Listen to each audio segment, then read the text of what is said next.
La troisième étape de Pékin Express, le choix secret a été marqué ce jeudi 2 mars sur M6 par l'arrivée d'un binôme surprise, Clément et Emeline, ce qui n'a pas été du goût des autres participants.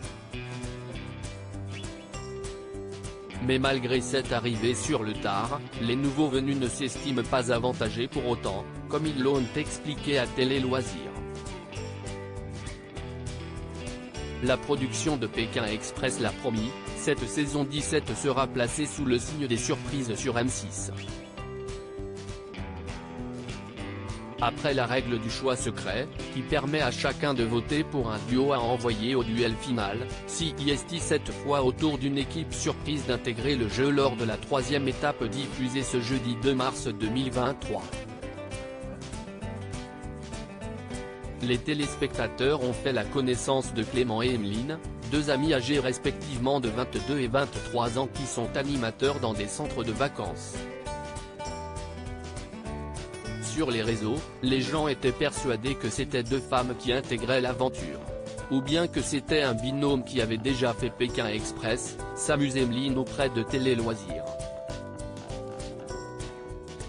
En effet, M6 a consenti à montrer seulement des photos de leurs jambes à la fin de l'épisode diffusé jeudi dernier pour entretenir le mystère.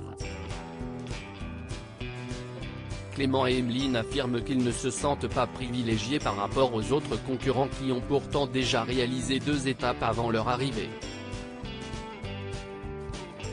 Emeline, Clément ne regardait pas du tout Pékin Express Télé Loisirs, aviez-vous déjà tenté de participer à Pékin Express par le passé?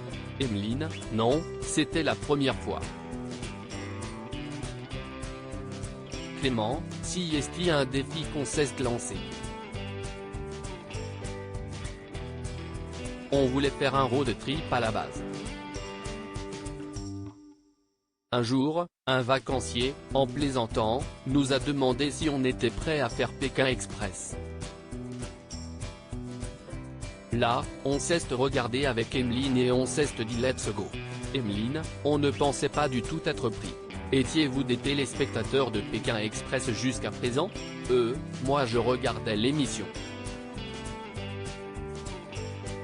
Clément, pas du tout. Donc au moment du drapeau noir, j'étais stressé, en panique, je courais partout et lui ne comprenait pas qu'il fallait se cacher. Je connaissais le côté aventure mais je n'ai jamais regardé une saison entière de Pékin Express. La production de Pékin Express nous a appelés au dernier moment. La production vous a-t-elle prévenu dès le départ que vous seriez un binôme surprise? Après les castings, la production nous a expliqué que nous allions être un binôme remplaçant, prêt à décoller en cas d'abandon médical d'un des binômes en jeu, note de la rédaction. On s'est donc dit que c'était mort pour nous. Mais la production avait prévu dès le début ce binôme surprise et voulait nous proposer ce rôle. Ils nous ont appelés au dernier moment en nous disant « Vous partez demain pour la Bolivie ». Moi j'étais en Andalousie au moment où ils m'ont appelé. Et Emeline était dans le sud de la France au camping dans lequel nous avons l'habitude de travailler. L'effet de surprise a été incroyable. Mes boss dans le milieu du tourisme m'ont dit qu'ils n'avaient jamais vu un départ aussi rapide pour une destination aussi éloignée. Vous êtes donc arrivé en Bolivie après tout le monde? Oui. Nous savions juste que nous étions un binôme surprise et que l'aventure avait déjà commencé, mais pour le reste. On s'est posé 10 000 questions. On a su l'avant-veille ou la veille de notre entrée dans le jeu ce qui nous attendait. Quand vous avez réalisé que l'aventure débutait pour vous à la troisième étape, où est-ce ce que vous vous êtes dit?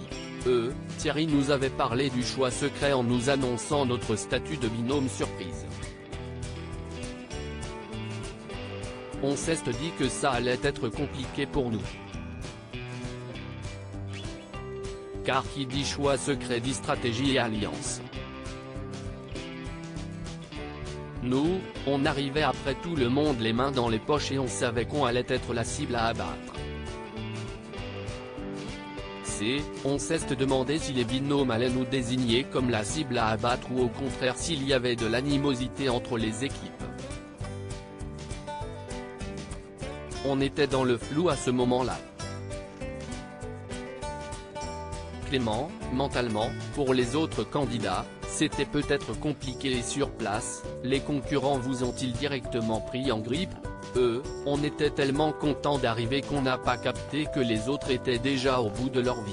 L'accueil a été très froid, mais il a fallu attendre d'avancer dans cette étape pour comprendre qu'ils nous détestaient, rire. C. Mentalement, pour eux, c'était peut-être compliqué. On a très vite compris qu'il fallait nous faire notre place nous-mêmes et qu'ils n'allaient pas être très gentils avec nous au début. Que répondez-vous aux téléspectateurs qui peuvent trouver votre arrivée sur le tard injuste par rapport aux autres participants ? Nous n'avions pas du tout cette notion en tête. Quand on nous a dit qu'on était l'équipe surprise, on n'est pas parti confiant car on se disait qu'ils étaient déjà tous en alliance. C. Il ne faut pas oublier que le jeu se déroule en altitude. Contrairement aux autres, nous n'avons pas eu le temps de nous acclimater. Pareil au niveau du stop, ils ont pris des habitudes. Nous, pour notre première voiture, nous avons été très mauvais.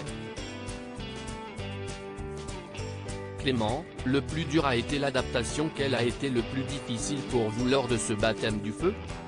Si est-il le fait qu'il y a eu plein de mini-épreuves, l'épreuve des pièces, le drapeau noir. C. Je pense que le plus dur a été l'adaptation, s'adapter à la course, aux binômes qui sont en face, connaître les favoris.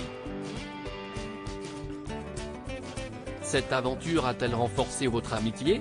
Oui. Nous étions déjà très complices en ayant travaillé plusieurs saisons ensemble au camping. Là, on serait prêt de nouveau à se suivre au bout du monde les yeux fermés. C. Il y a vraiment une confiance qui s'est installée. Au-delà de ce qu'on avait avant. À lire aussi Cyril et Luc éliminés de Pékin Express 2023, il y a des stratégies qui sont mises en place, et nous, on n'a rien vu.